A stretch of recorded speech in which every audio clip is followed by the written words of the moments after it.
Bonjour, petite vidéo que vous m'aviez demandé pour présenter les concepts avant le travail de séminaire proprement dit.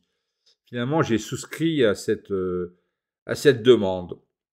Donc, l'idée ici, c'est d'aller chercher les concepts opératoires dans une autre technique, une autre science que la psychologie clinique, puisque, me semble-t-il, ces concepts faisaient défaut.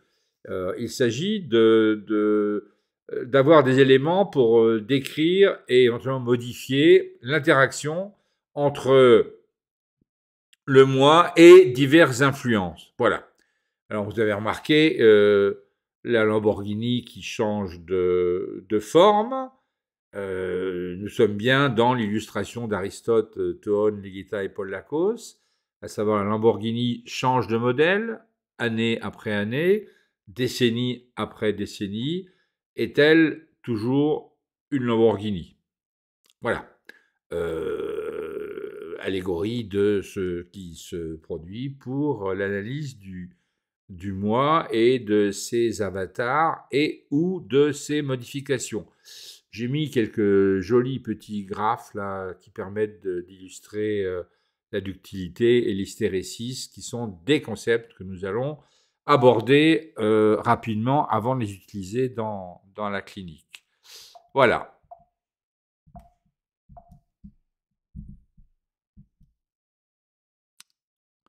Alors, quelques prolégomènes.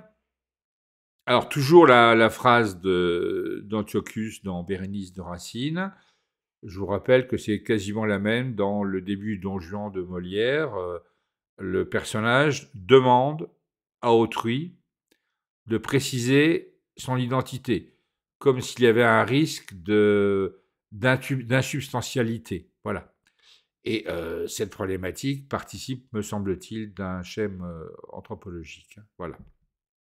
Donc, dans les précédentes contributions, nous avions analysé l'évolution du moi, qui passe de l'objet au sujet par diverses étapes, petite enfance, adolescence, adulte, etc. Les problématiques, c'était que ce qui dessine l'objet, a priori, c'est une série de projections, de compensations et de secrets de famille, c'est-à-dire de schémas narratifs qui agissent de manière quasi implicite. Ensuite, vous aviez la problématique des étapes identificatoires qui sont opportunistes et dont le risque, c'est d'être chronicisé. Vous le savez maintenant. Et dans les risques, vous avez le faux self, essentiellement.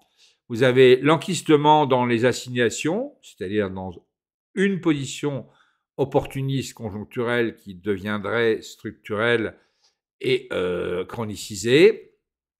Le solipsisme, c'est-à-dire la non-porosité à l'altérité, altérité à la fois dans le domaine intersubjectif et par rapport au monde, ce qui induit une certaine paresse, c'est-à-dire une incapacité à désirer et accepter le travail. Travail au double sens de travail qui modifie et travail d'accouchement d'ailleurs, accouchement de soi. Et puis enfin, hypertrophie de la perception pareidolique, c'est-à-dire votre vision du monde est tellement peu poreuse à l'altérité qu'elle en devient artificielle. Il y a une dissonance cognitive forte entre le monde tel qu'il est et le monde tel qu'on aurait voulu qu'il fût. Et dans le cas extrême, dans le cas de la pathologie lourde, vous avez une paranoïa, c'est-à-dire le réel est dénié et ceux qui sont porteurs ou locuteurs du DL dénié sont éliminés. Voilà, totalitarisme, fascisme, etc., etc. Voilà. Donc, questionnement par manque de concepts pour analyser ces états du moi soumis à des influences extérieures et qui soit les acceptent, soit en est modifié, soit en reste permanent, soit se détruit, je schématise. Comment d'autres sciences ou d'autres techniques ont-elles traité, nommé, décrit le processus suivant? Donc, un élément identifié subit les influences. Deuxièmement, peut-il rester le même? Troisièmement, quelle est la portée des modifications? Quatrièmement, à quel moment est-il altéré ou aliéné? Il y a une différence de degré, peut-être de nature. Et nous allons chercher du côté de la métallurgie, puisque c'est un peu leur cœur de travail, leur cœur de réflexion et leur cœur de pratique. Voilà. Donc, nous allons travailler les propriétés caractéristiques d'un métal subissant des contraintes. Et il y a une littérature extraordinaire, à la fois du point de vue scientifique, chimico-physique, physico-chimique, du point de vue de l'industrie, du point de vue du travail. Il y a de quoi se régaler. J'ai passé pas mal de temps dans ces écrits avec, je dois le dire, une certaine jubilation, tout en pensant à ce que nous pourrions en faire, nous, dans notre pratique de psychologue clinicien ou de psychiatre éventuellement. Donc, la mise en œuvre, c'est une démarche heuristique, c'est-à-dire qu'on va inférer de la métallurgie des concepts à la fois descriptifs et opératoires. Donc, ça veut dire que les actions peuvent être reproductibles, nécessaires, universelles. Et puis, on accepte l'erreur, puisqu'il y a toujours la fameuse falsifiabilité qui est là. Oui, donc le cerveau, dans notre allégorie ou notre métaphore, aurait les mêmes caractéristiques qu'une poutre d'acier. Voilà. Donc on a affaire de la métallurgie à la psychologie clinique. Donc c'est une analogie, pas une identité, bien évidemment, on n'est pas complètement débile. Et des concepts qui soient à la fois descriptifs et opératoires. Donc, si l'hypothèse est juste, je pense qu'elle l'est, même si on peut se tromper, mais là non, on peut les impliquer dans la thérapie, l'éducation, la politique, le traitement des médias, de l'idéologie et des religions. Voilà. Alors, les problématiques à explorer. Le statut de l'emprise. Alors, il y a actuellement une pléthore d'utilisation de ce mot. C'est effarant. Nous allons essayer d'opposer emprise à influence, pédagogie, expérience qui modifie.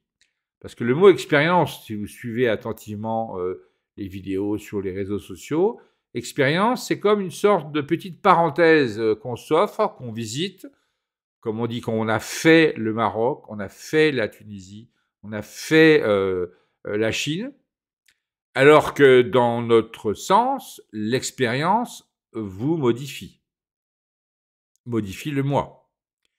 Donc ce statut de l'emprise, il va falloir le fouiller. Ensuite, statut de l'asymétrie.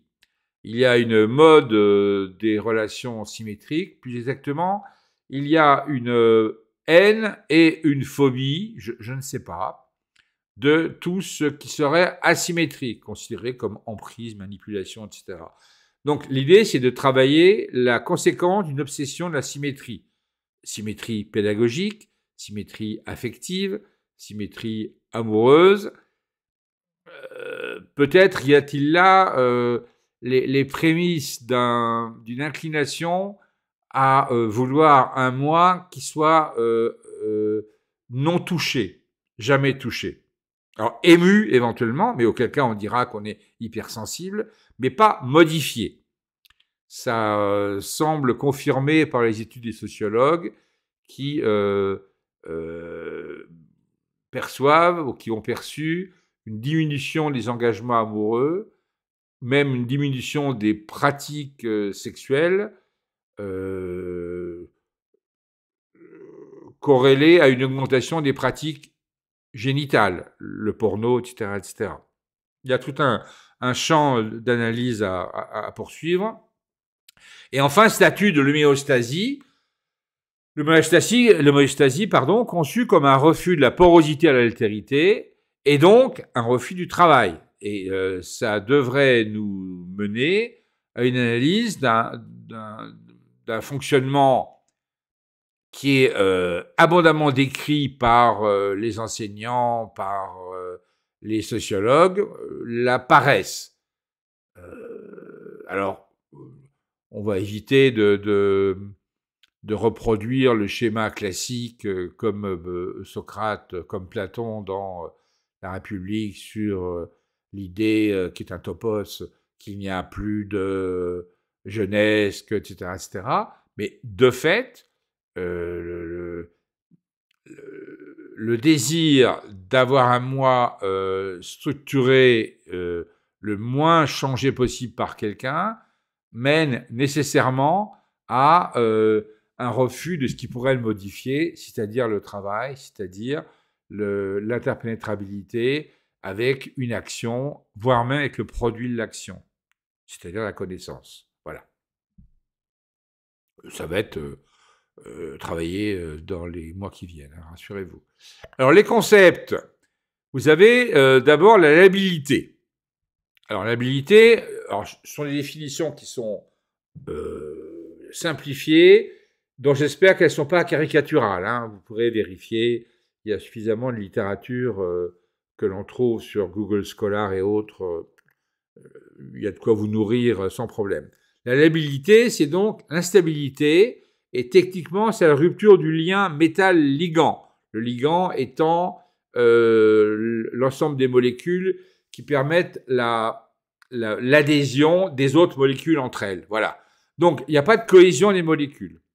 Donc, ce concept-là de labilité, nous allons voir en quoi un moi insubstantiel, en réalité, il est labile. C'est-à-dire, il a des éléments, mais qui sont exogènes, mais il n'a pas assez de ligand, c'est-à-dire de conscience de son moi, parce qu'il a été objectivé, réifié. Je résume, tout cela va être allègrement précisé. Enfin, allègrement, j'espère. Deuxième concept, l'élasticité. Capacité de subir une déformation temporaire et de revenir à l'état initial. Méfiez-vous, parce que nous allons voir tout à l'heure un autre concept qui est mal interprété systématiquement. Donc là, l'élasticité, on revient à l'état initial. Ensuite, la malléabilité, propriété d'être réduit en feuilles minces sans cric ni gerçure. C'est-à-dire qu'il y a modification, notable. Alors, pensez métal, mais commencez à penser moi. Mais le moi continue à perdurer sans cric ni gerçure, c'est-à-dire sans trauma apparent. Problème, que reste-t-il du moi initial? Ça va nous amener aussi à réfléchir au rôle de la pharmacopée, antidépresseurs, anxiolytiques, etc., qui assure une cohésion d'individus dans la société, qui assure la paix sociale, mais peut-être au détriment du moi, qui se trouve totalement scotomisé. Voilà. Ensuite, la ductilité, la capacité à se déformer avant de se rompre. J'ai mis à droite un morceau de métal qui est allé un peu loin. Alors l'idée, c'est de percevoir plutôt l'expérience de la limite. Qu'est-ce qui permet de connaître ou de reconnaître les symptômes discrets avant qu'il y ait rupture? Plusieurs fois, nous avons abordé la problématique des symptômes discrets et on a remarqué, souvenez-vous du séminaire sur le Kairos, que bien souvent, le moment où on perçoit et le moment où on agit sont tellement flous qu'on se trouve embarqué dans une sidération extrêmement aliénante et qui obère absolument toute action. Voilà. La résilience, c'est là où vous avez un certain nombre de contresens. Alors, un contresens, y compris quand le mot a été utilisé la première fois dans le champ psychanalytique, enfin en tout cas psychologique. Hein. Donc, capacité d'un matériau à absorber un choc en se déformant. Mais il n'y a pas retour à l'état initial. Alors que dans le langage commun, voire même dans le langage de certains de nos confrères, la résilience serait oh ben je reviens comme avant, tout va bien. Pas du tout, pas du tout, pas du tout. Donc la vulgate est erronée. Nous y reviendrons. Enfin, l'hystérésis, rien à voir avec l'hystérie au sens freudien évidemment. Donc c'est le retard d'un effet physique sur un corps par rapport à sa cause. C'est un concept qui est intéressant si on l'applique au champ psychologique.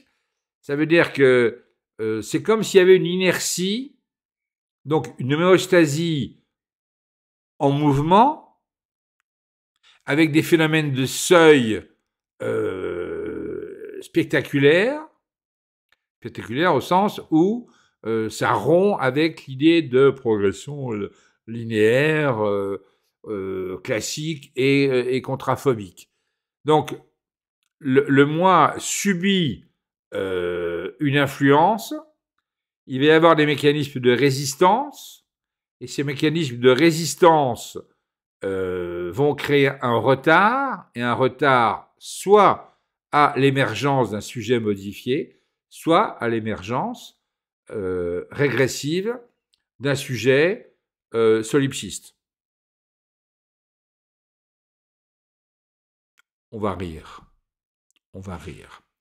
Eutectique, le préfixe E indique que ça se passe bien et que ça donne un champ euphorique au discours. C'est un mélange homogène de deux ou plusieurs corps purs qui fondent et se solidifient de manière uniforme. Ça s'oppose à un changement hétérogène ou un alliage qui n'est pas homogène, qui n'est pas cohérent. Alors, ce concept-là va nous intéresser beaucoup, puisque nous allons l'utiliser pour montrer qu'une relation asymétrique, il y a celui ou celle qui sait, celui ou celle qui ne sait pas, il y a celui ou celle qui aime ou désire beaucoup, celui ou celle qui aime ou désire de manière opportuniste pour suturer ses propres failles narcissiques, mais de manière légère, eh bien, que dans le tectique, cette asymétrie peut devenir, ça n'est pas nécessaire, mais peut devenir homogène. C'est-à-dire que nous allons, par ce concept-là, éventuellement tâcher d'évacuer le concept d'asymétrie, ce qui va nous amener à réfléchir au principe du mentorat, de la pédagogie, de l'amour et du désir. Voilà. Donc, pour l'instant, je ne vais pas plus loin. Vous allez méditer ces concepts, regarder éventuellement des définitions plus précises. Si vous en voulez, je vous enverrai la documentation. Du coup, j'ai passé un certain nombre d'heures à travailler l'épistémologie des métaux, etc. C'est absolument fascinant. Donc, nous allons voler à nos camarades métallurgistes ces concepts-là qui sont tout à fait délicieux à utiliser. Donc, en conclusion, oui, toujours mes effets un peu débiles, entraînez-vous à décrypter et à décrire les vagues du psychisme. Alors, vague au double sens de ce qui est vague, flou, et de ce qui est vague au sens de l'image en haut à droite, là, hein, voilà. Avec ces outils. Et je vous conseille de vous amuser en essayant d'avoir une grille de lecture qui soit un peu différente du DSM ou de nos concepts habituels. C'est-à-dire que le jour où les archéologues se sont mis à travailler avec des maçons, avec des charpentiers de navires, ils ont compris bien plus de choses. Le jour où les architectes de voiliers, de course, sont mis à travailler avec des des dessinateurs d'avions, ils ont fait des progrès gigantesques. Donc là, nous allons utiliser ce système heuristique pour progresser. Et donc, il y a de quoi explorer. Amusez-vous bien!